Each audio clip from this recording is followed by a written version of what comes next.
Hello everyone and welcome back to the Common Sense Crypto channel. As with you always, this is Rich doing another video today on XRP. So I hope you're all having a wonderful day today wherever you are in this great world. We're gonna talk about XRP. And I gotta start with this from Zach Rector. Ripple will have the largest IPO in the history of the world. In fact, it's very fitting that the largest IPO so far was from an oil company. Ripple equals Saudi Aramco. XRP equals the oil. Very similar setup with Ripple having significant proven reserves, XRP to use an oil term. I think if Ripple does an IPO, their stock is going to absolutely skyrocket in price.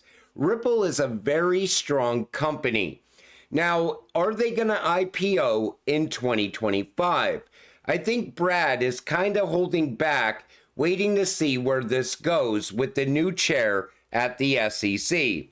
I also think he wants to see what happens with crypto regulations in the United States as well. I think if we get an IPO in 2025, it's most likely going to be in the second half of this year. Now, when Ripple does do an IPO, expect XRP's price to go up between $7 and $13.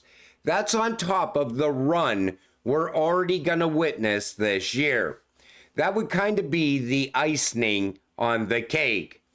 And a lot of people are saying Ripple is not going to be part of FedNow. Well, Volante is a company that supports the FedNow initiative and also is a Ripple partner. This indirect connection could potentially facilitate the use of Ripple's technology within the FedNow ecosystem in the future via RippleNet, which uses the XRP ledger's native coin. Now, I know that they're going to utilize RippleNet technology, most likely XRP as well, inside of FedNow, because FedNow is also going to be part of ISO 222.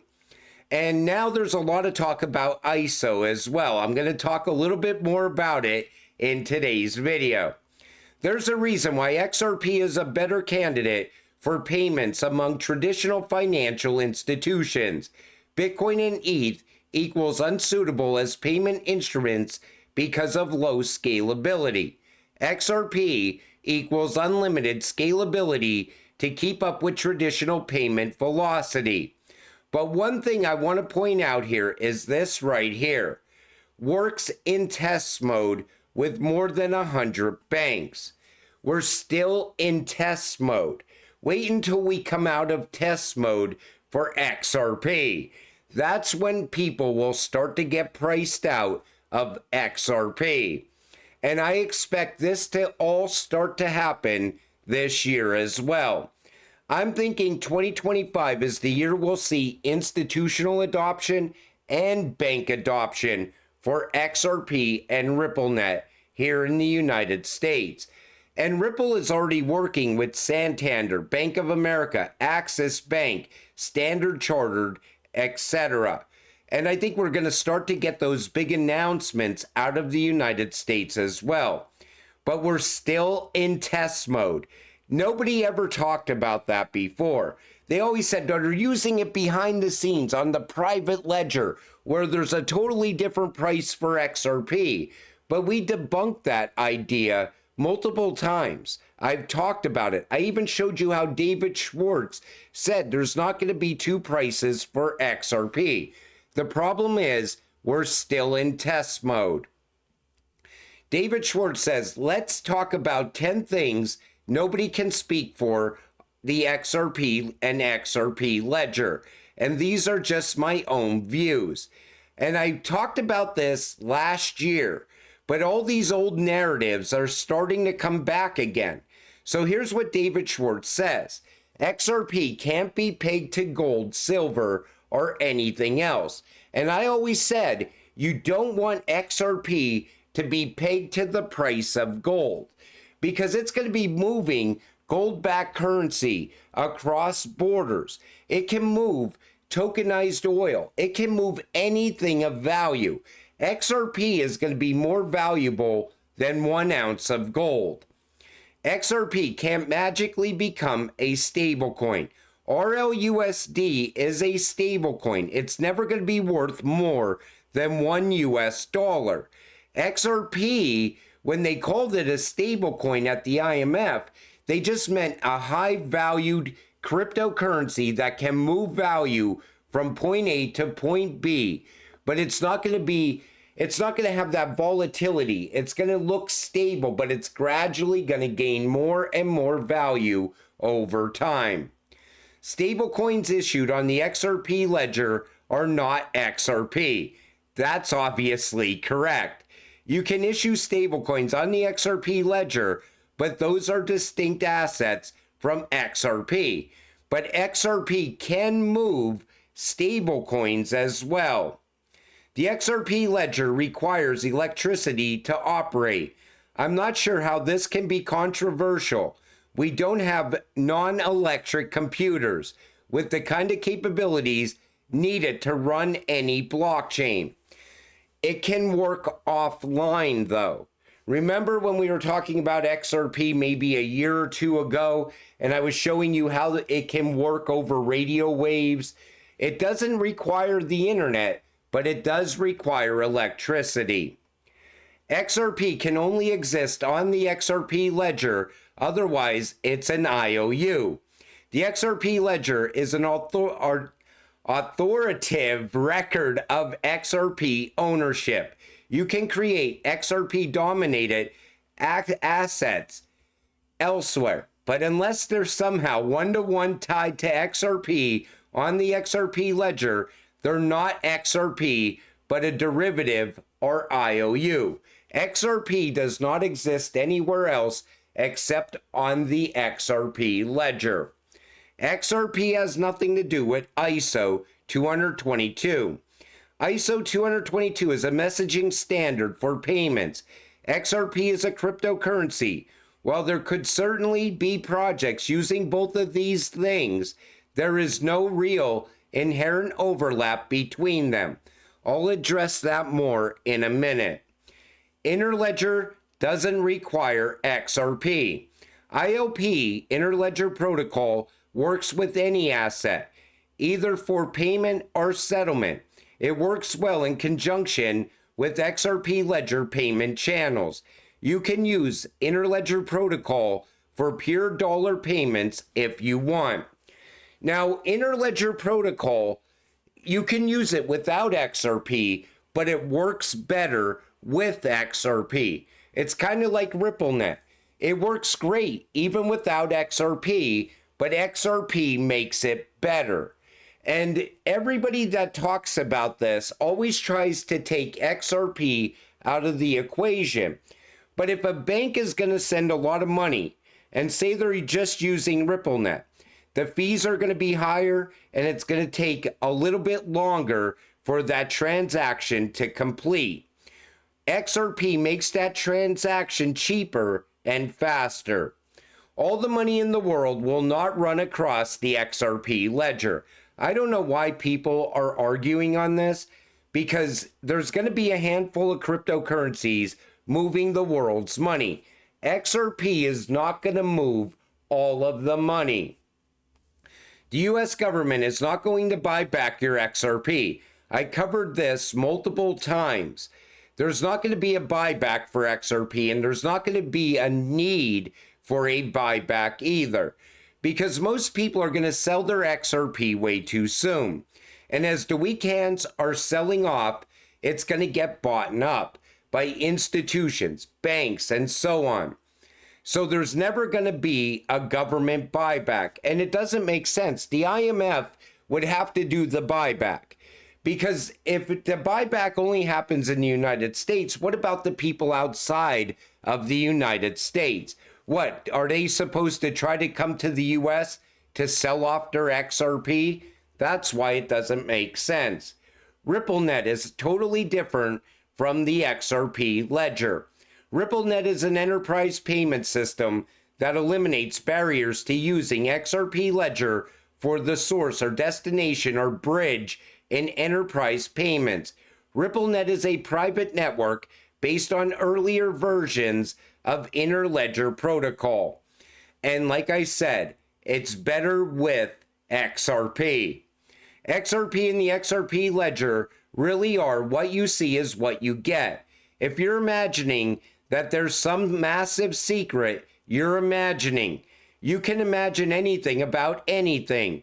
Imagining things doesn't justify believing them. Be excited about is actually there are actually things building on the XRP ledger. I think that's what David meant to say. And even when I talk about the projects that are building on the XRP ledger, look at what they're building. It's not geared towards retail at all. It's geared towards institutional adoption, cross-border payments, tokenization, and so on. What's going to benefit us that's building out on the XRP ledger is DeFi. That's how we get that passive income off of our XRP. But I wanted to talk about these things because people are starting to talk about the buyback again, talking about XRP being pegged to the price of gold again. And I wanted you to get it directly from David Schwartz. So XRP has nothing to do with ISO 222. Ripple CTO David Schwartz said that, and I just read that to you. But what's going on is this. RippleNet at Ripple is ISO compatible. The XRP ledger is also aligned with ISO 222 for cross-border payments. That's how they utilize XRP as well. Ripple, the network, also becoming ISO compatible allows XRP to be utilized inside of ISO 222. Same thing with Stellar and XLM, and the XDC network, and Hedera, Algo, IOTA, QNT. They're all ISO compliant because the network that they run on is compliant. And the company that they're tied to, like Ripple or Quant or Hedera, is also compliant. That's how you will see these cryptocurrencies utilized inside of ISO 222. I hope I cleared that up. Ripple CTO Brad Garlinghouse at the New York Digital Asset Summit 2025, crypto's premier institutional conference. Look who else is there with Brad. Michael Saylor. I would love to see those two debate on an open stage. I would love to see Michael Saylor explain to Brad Garlinghouse how he still believes XRP is a security or is going to be deemed a security while Bitcoin is not. I would love to see that conversation. A Ripple partner is building a lending application. Ripple is working on an EVM sidechain that will stand alongside the XRP ledger. XRP will be the native asset that will be bridged over by Axelar. Take a listen. We are working on an EVM sidechain, so that'll stand, alongside XRP Ledger. XRP will be the native asset that will be bridged over via Axelar. So thanks for building a great product for that purpose. And back to what you said before about what if you want to customize in this way, the XRPL doesn't have pre-built into it. And so that's where the EVM sidechain comes in. But the way that we're thinking about it, at least from a Ripple perspective, this will be a public chain. Anyone can build on it, whatever and however they want to. But from a Ripple perspective, we're really trying to test the waters with Axelar, general message passing, and see how we can use the EVM sidechain as sort of a back end for XRPL mainnet applications. So we have a partner that's building a lending application, for example, where their contracts are on the EVM sidechain. But from a user perspective, we don't want to stop the momentum of a decade of users and liquidity building up on XRPL. So, this application, say I want to deposit it to the protocol, will be available from an XRPL mainnet wallet. And so the user's not even aware that their funds are being, siphoned over the EVM sidechain, and that's actually where the smart contracts are. And a lot of that is thanks to, Axelar technology and GMP. So I don't know if you want to give a little bit of context on what GMP is and how that works. So with Axelar coming to the XRP ledger, this is also going to open up smart contracts as well. This is going to allow Ripple to also compete with Ethereum, but it's going to open up lending. Soon, we're also going to see other projects onboarding that will allow you to stake your XRP as well. There's a lot of talk of that as well. And if you could stake your XRP and earn more XRP during a bear market, I would love to have that option, because this way you could earn more XRP while you're waiting for the next breakout to happen. Now, because this cycle is a lot different than previous cycles, I think we're going to see an actual utility run. And I think everybody in this space has been waiting for that to happen since the very first day that they bought their XRP. Because once we go into a utility run, that changes everything. That'll change the 4-year cycle. That will also give us a good idea on where XRP is going. As the price continues to rise and it's a long drawn out run, bullish momentum continuing to drive the price higher, no one knows where that will stop. And those pullbacks will not be as big as they were in previous cycles. In other words, you're not going to have a 70% pullback happening. Instead, maybe you get a 10% pullback and then gradual upward movement again. Then another 10% pullback, more gradual upward movement. And I'm expecting to see that start this year, because all these projects that have been building out on the XRP ledger for years, they're starting to actually go live now. People are starting to utilize them now. And as that continues to happen with institutional adoption at the same time, this could get very big very fast. But like I always tell you, until it happens, stay patient, stay positive, and we will get rich together.